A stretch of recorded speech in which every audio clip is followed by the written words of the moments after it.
Hey guys, welcome to Man Medicine. This is the mobile edition of the Man Medicine Show. I'm currently in an Airbnb actually. So my fancy little studio, my nice little Yeti mic, and 4K video camera, all that nice stuff that I had is currently all packed up. And the reason it's all packed up is the family and I are making a major geographic move to the other side of the world, which I'll fill you guys in on once we arrive there. So please forgive the change in video and audio quality, which you might be noticing right now. We're going to have cars in the background. You might have a little bit of background noise. I have my little psychotic Karen Terrier running around the house here, so she might bark.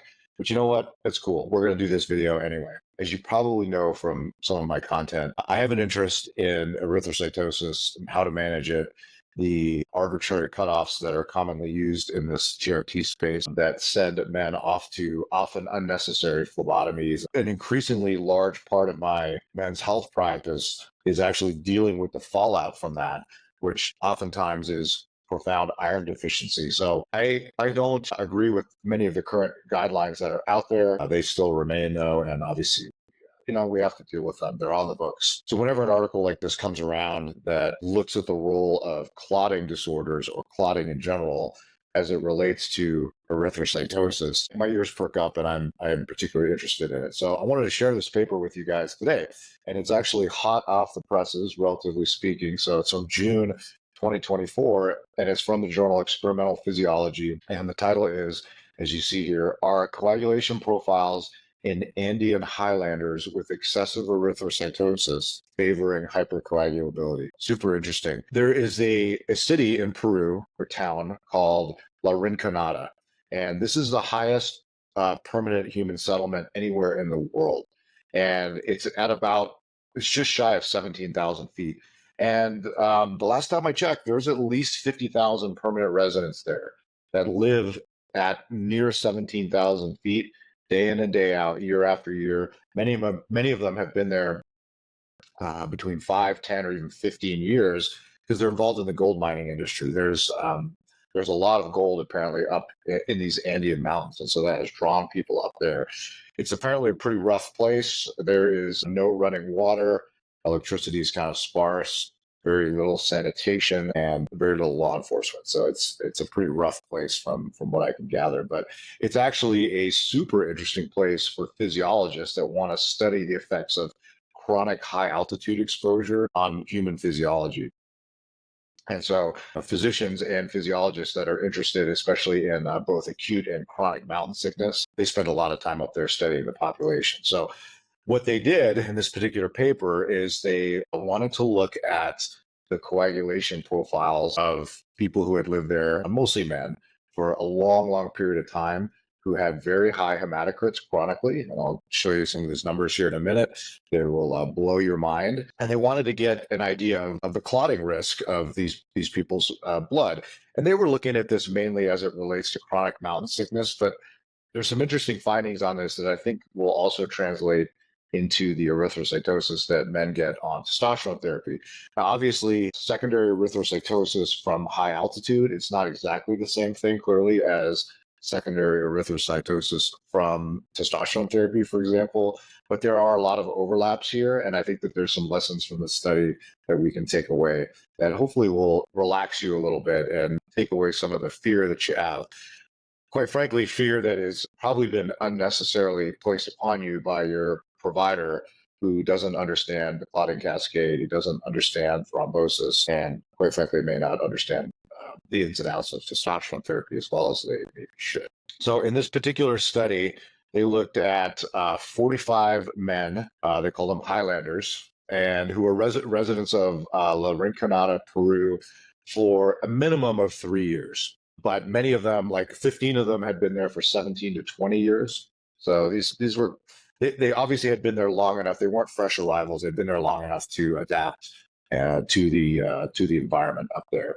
And they did some global testing of hemostasis using something called a thromboelastogram, which is a fantastic test, something that I don't use quite regularly anymore, but I certainly did during certain parts of my career. And I'll tell you about that test here in a second. They took this group of 45 men. Now, they divided them into two groups. So one group had what they called EE, or excessive erythrocytosis. They defined that as a hemoglobin greater than 21, which is one of the categories for diagnosing chronic mountain sickness. And then they had a group that did not have excessive erythrocytosis, so they were less than 21. And then they had a smaller group, I think it was 10 age-matched controls that lived at sea level in France, and they were like the normal altitude control group. And so they did some coagulation studies using one of these thromboelastograms and compared the differences. Let's run through some of the profiles of the three different groups here. So here's a chart, and I've highlighted some of the things that I think are particularly interesting. So LL, that's the lowland group. So these were the guys in France living at they were living at near sea level. Oxygen saturation, 90, as you would expect, 97%. It's probably the same as yours right now, probably the same as mine. But the men that lived up in La Rinconada, whether they had erythrocytosis or not, were profoundly and chronically hypoxic. Each group here, you see average SpO2, 83% plus or minus 4, 82% plus or minus 5. So imagine like walking around just all day long, mining gold with sats in the low 80s. And that's just your baseline every single day. And it's funny when you look at some of the pictures of the people that live up there, some of the workers and stuff, there's definitely a blue tint to their lips. They're all like chronically cyanotic. Average hemoglobin as we go down here, not surprisingly, lowland group is normal, 14.7. And then the ones that lived at altitude, the group that was defined as excessive erythrocytosis, this will blow your mind. Hemoglobin 23.5, hematocrit of 70% plus or minus 6%. And then the group that lived at altitude but did not have excessive erythrocytosis, still obviously pretty high, 19.3 on their hemoglobin and 56% hematocrit. So hematocrit numbers that your provider may be freaking out when you cross 50% and calling you at 5 in the evening and telling you you're going to have a stroke or a pulmonary embolism because your hematocrit went over 50%. Imagine what they would do if somebody got off a plane from La Rinconada and showed up at their clinic. They would probably have a stroke if that happened. Other parameters here, plasma fibrinogen, PT, PTT, these are different ways of testing the different parts of the coagulation cascade. Really no significant difference there.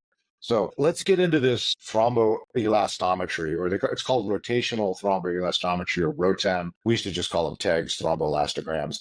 But this is still, to my best of my knowledge, this is still like kind of a gold standard test for doing a comprehensive assessment of whole blood coagulation. I used to use these mostly in residency, like on my trauma rotations, working in surgical ICUs, and occasionally in places where I'm doing a massive transfusion protocol, somebody who's receiving like multiple units of blood, a fresh frozen plasma, maybe cryo, platelets, etc. And it's very useful to guide your resuscitation. So as you're replacing blood products in somebody who is bleeding out, who's in shock, it can tell you which parts of the coagulation cascade are perhaps deficient, in which case you can supplement those with specific blood products. So if somebody has a TEG scan that looks a certain way, we're like, oh, they need more platelets. Oh, they need more cryo. They need more FFP, whatever the case may be. So super useful test. I just want to show you like the basics of what it looks like. So it gives you this little diagram here.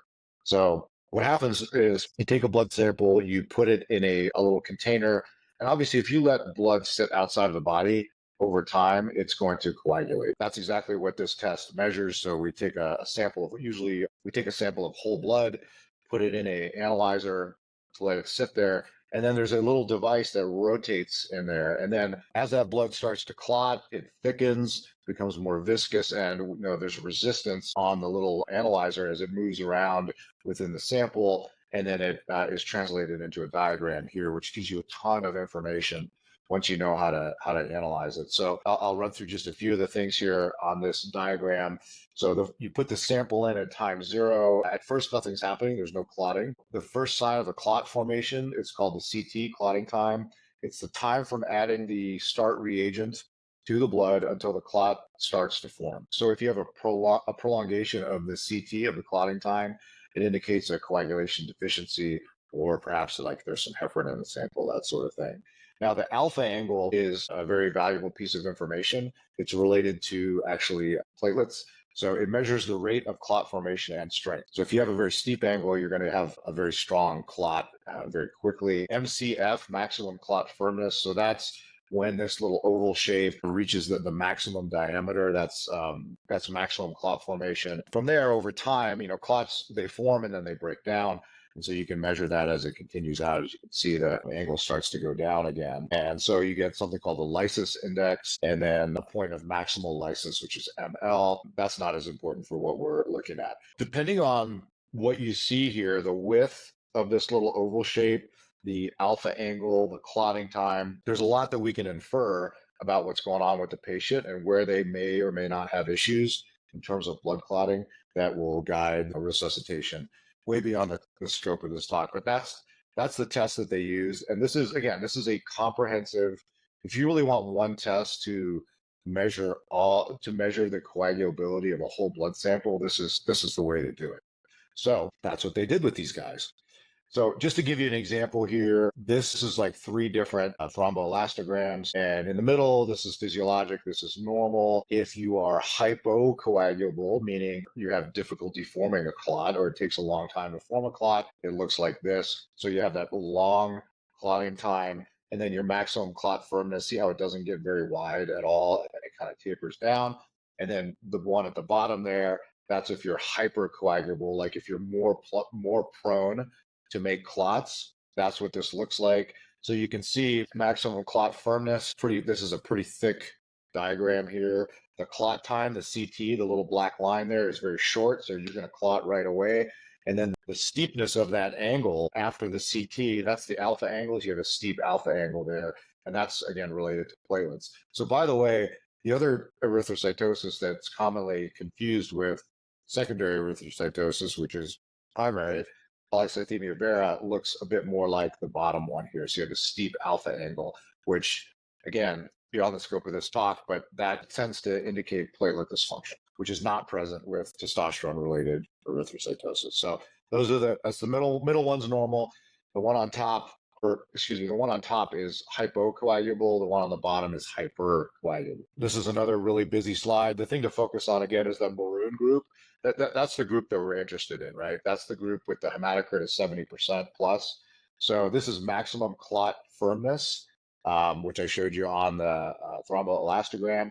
Well, what do you know? So this group, their maximum clot firmness was significantly less than the other 2 groups. So you can see it's below the baseline here. How about clotting time? Remember, how long does it take before clot immediately starts to form? That's the black line on the TEG scan.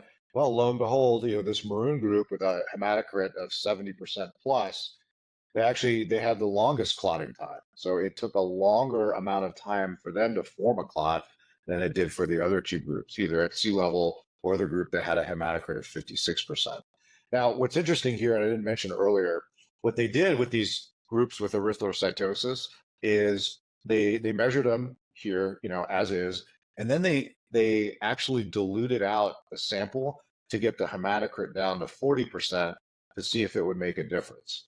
And it did. It made a huge difference. So when they lowered the hematocrit, this blood was more likely to clot when they lowered the hematocrit than it was when, for example, the hematocrit was sitting at 70%.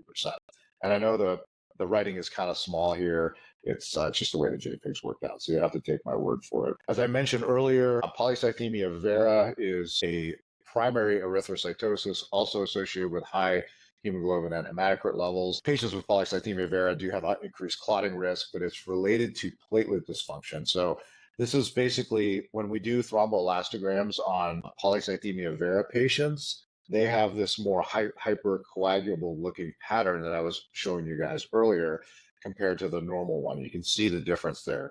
And again, it has to do with this maximum clot firmness is higher, but also that alpha angle. The alpha angle is influenced primarily by platelets. And as you guys know, because you watch my content, polycythemia vera patients, the reason they clot, it's not so much the elevated hematocrit that's the issue, it's platelet dysfunction, because they also have high platelets. They have dysfunctional platelets. They also have high white blood cells in many cases. So it's a totally different condition than erythrocytosis from testosterone or from altitude for that matter. Okay, Let's sum this up here, and I'm going to read one of the conclusions here. Patients with excessive erythrocytosis. So again, these are the guys hematocrit 70% plus. They exhibited a hypocoagulable rotational thromboelastometry profile. So with a prolonged clotting time and weaker clot strength compared to EE minus, which is excessive erythrocytosis, or patients that did not have excessive erythrocytosis. That's the 56% group, and the lowlanders, which again had hematocrits down into the 40s. Very interesting that the group with the highest hemoglobin and hematocrit, again, 70+%. It's like really impressive. To my knowledge, this population has the highest hematocrits in the world. Correct me if I'm wrong, if you guys come across other populations or know of any other populations, perhaps in the Himalayas, that have higher hematocrits. But to the best of my knowledge, this is the highest, these are the highest hematocrits in the world. And when you take their blood and you do a thromboelastogram on it, it is a hypocoagulable, as in less likely to clot profile when compared to patients that have lower hematocrits, whether they live at sea level or whether they also live at altitude. So that's very interesting. So that kind of busts a myth, right? It calls into question some of this concern that we have about excessive hematocrit and hemoglobin levels as being direct contributors to DVT, PE, thrombosis, etc. And as I said in the beginning, obviously the erythrocytosis from high altitude, especially extremes of altitude here, where many of these test subjects had one or more signs and symptoms consistent with chronic mountain sickness, who are chronically hypoxic. Again, it's not exactly the same, obviously, as testosterone-induced erythrocytosis. But the fact remains that their blood is less likely to clot based off of these TEG scan studies than it is if they were living at normal altitude or if they had a lower hematocrit. So per the summary of this study, it says hematocrit alone, at least in high altitude dwellers, does not confer increased coagulability as measured by one of the best global assessments of whole blood, TEG, thromboelastogram. So I'm going to say that again. Hematocrit alone does not confer increased coagulability as measured by one of the best global assessments of whole blood, the TEG scan. So very interesting. So I would love to see this study repeated in testosterone users with secondary erythrocytosis. I think that would be very interesting. I have a feeling it's going to show very similar findings. We will not know until that test is done. But this is more reassurance, in my opinion, at least to me as a clinician, that I don't need to be freaking out about these elevated hematocrit levels within reason. That are very common in men, especially if you use injectable testosterone. It's extraordinarily common for men to walk around with hematocrits of 53, 54, 55%. And at least if we're to believe this data, the hematocrit alone does not confer a hypercoagulable profile. So if they do clot, it's going to be for some other reason other than the number of red blood cells that are floating around. It's important to say that there is some role of hematocrit, or there is some role that the red blood cells do play in the coagulation cascade, sort of in a secondary role. If you look at the coagulation cascade, nowhere in there with the different clotting factors and fibrinogen, et cetera, are you going to see red blood cells in that cascade, at least interacting directly. But there's some indirect ways in which red blood cells can affect coagulation. But at least in this study, the way that they affected coagulation was to make you less coagulable. Now, whether that's the same in a testosterone patient, again, we'd have to wait and do the studies. This is just yet one more piece of information that you could use if you're a clinician to reassure your patients. If you're a patient on testosterone therapy and you get a hematocrit level back that's higher than you expected, 53, 54%. I think it's fairly safe to say that you're unlikely to keel over from a clot, at least in the immediate time frame. Talk to your doctor about how to manage that. It's my personal opinion. It may sound like I'm anti phlebotomy, and I'm not. There is a role for phlebotomy in testosterone patients. Phlebotomy should not be the mainstay of treatment for elevated symptomatic erythrocytosis. And notice how I said symptomatic. Obviously, there are some men whose hematocrits become elevated and they become symptomatic. And clearly, to feel better, it's not unreasonable for them to go donate blood. But that's not a long-term solution. If your provider is just like, well, every 2 months, go ahead and donate blood, and they don't adjust your protocol or they don't make some other intervention to prevent this from happening, well, there's one inevitable outcome. Eventually, you'll become iron deficient. You're going to crash your ferritin. You're very likely to harm yourself, and you're very likely to feel terrible when that happens. Now, that could happen within a few months, could be a few years, depends on your ferritin stores. But ongoing regular donation, which is sadly like what I see all the time out there in this testosterone community, that's not a long-term solution for erythrocytosis. If you have questions about this, guys, feel free to reach out to me. I would love to hear your comments on this video, any experience you have with elevated hematocrit. For one, I'd like to know what your provider cutoffs are. The Endocrine Society and AUA guidelines mention 54%, but most of the clinics that I hear about, ones here locally, will mandate phlebotomy once you cross 50%. Which in my opinion is it's not evidence-based and it's completely unnecessary, but it still happens. So if your clinic has a cutoff, please let me know what it is. I like to keep tabs on what's going on in the community. If you have any other comments or questions, please reach out. I will talk with you guys next time. All Man Medicine video and audio has been created and shared online for informational purposes only. This podcast does not constitute the practice of medicine or professional healthcare services of any kind, including the giving of medical advice. I am not your doctor. No doctor-patient relationship has been established. This content is not meant to be a substitute for professional medical advice and should not be relied upon solely for that purpose either. The only purpose of this content is to present peer-reviewed, research-backed health information for your consideration.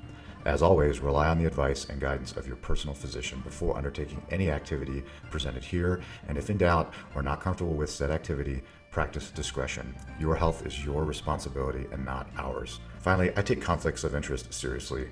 I accept no compensation whatsoever from any private corporations, including pharmaceutical or supplement companies. You can trust that if I recommend a medication, product, or service, it's because I genuinely believe in it and not because I'm being paid to endorse it.